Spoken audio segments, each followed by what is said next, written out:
एक स्त्री अपने पति के लिए, अपने पिता के लिए, अपने पुत्र के लिए, अपने भाई के लिए क्या क्या नहीं करती, और उसे हम क्या केवल एक भेंट देकर उसे संतुष्ट माने?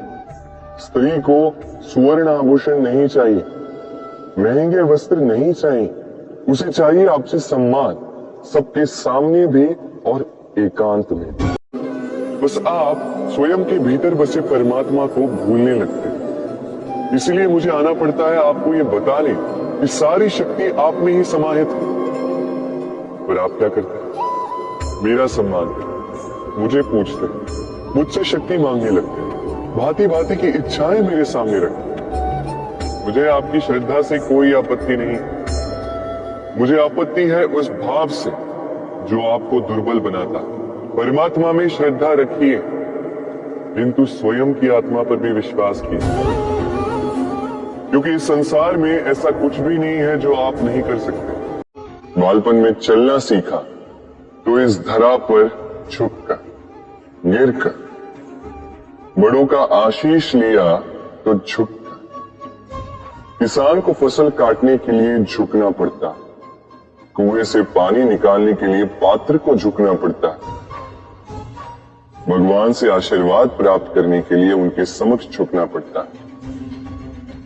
आंधियों में वृक्ष सुरक्षित कैसे रहते? झुककर। सम्मान कैसे पाया जाता है? हमारे जीवन में प्रारंभ होता है हमारे विचार से। अपने विचार शुद्ध रखें, क्योंकि इन विचारों से बनते हैं आपके शब्द। आपके शब्द शुद्ध रखें, क्योंकि इन शब्दों से आपके कार्य संपादित होते हैं। आपके कार्य शुद्ध रखें, क्योंकि ये कार्य बनाते हैं आपका स्वभाव।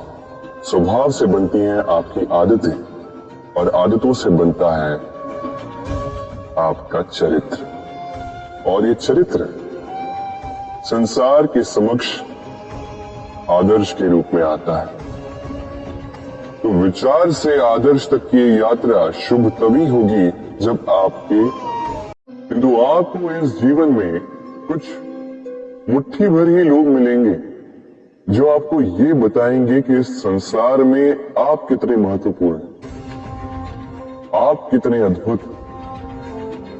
यदि आप उनके साथ हो तो वो कितना अच्छा सृजन कर सकते हैं, इस संसार को और कितना पवित्र बना सकते हैं।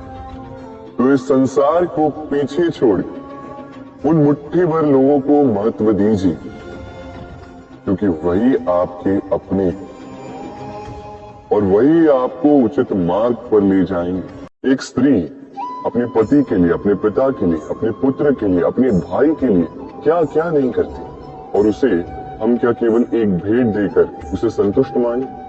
स्त्री को सुवर्ण आभूषण नहीं चाहिए, महंगे वस्त्र नहीं चाहिए, उसे चाहिए आपसे सम्मान, सबके सामने भी और एकांत में भी।